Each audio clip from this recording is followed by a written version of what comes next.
Intimidation immediately took over as I was greeted to my steed for our second trip to Northern Ontario, this time to explore paths unpaved. Why was I nervous? Because I'd be on the KTM 1290 Super Adventure R. Big adventure bikes have an intimidating presence because, well, they're big, they're tall, and they're heavy. But over time, the KTM proved itself to be one highly capable motorcycle that all of us love to ride. Let's get into 5 things about the Super Adventure R that caught our attention. We've already said it twice, but it's worth saying a third time. There's no getting around it. This thing's enormous. It's as though KTM didn't just embrace the fact that this bike is big, it leaned into it. The 6-gallon fuel cell drapes down toward the midsection of the bike on both sides, just adding to its large stance. It weighs over 500 pounds, which, when placed on top of long travel suspension, is a little intimidating for riders who aren't ready or willing. Adding to the intimidation factor is the complete set of hard luggage our test bike came equipped with. So not only was the bike big, wide, and heavy in the front, it's also big, wide, and heavy in the rear.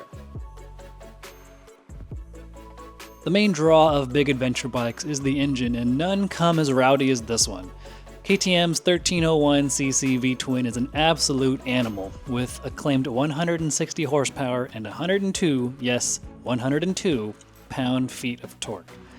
And when it's put in a motorcycle meant to kick up dirt, it'll send terra firma flinging 2 zip codes over if you ask it to.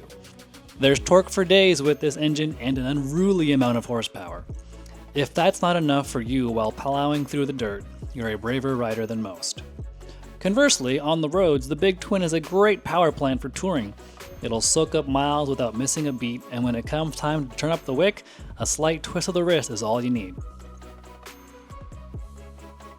There's a huge laundry list of electronic rider aids packed into the 1290 Super Adventure R.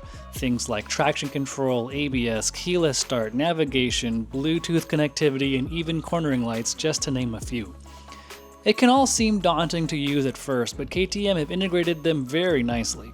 The TFT display is your home base, and it's easy to see and also easy to navigate thanks to the switchgear on the left bar. Once in action, the different aids do as they're intended to do, and raising or lowering intervention levels results in a noticeable difference. It's impressive how well it's all integrated.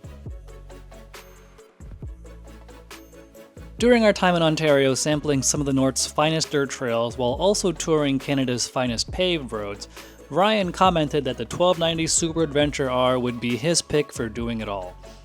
The huge V-twin packs a punch that is brutally fun on-road or off.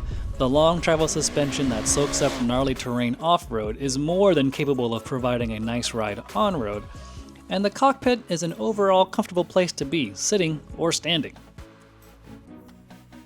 Despite its 6.1-gallon fuel tank, our particular Super Adventure R seemed a bit thirsty.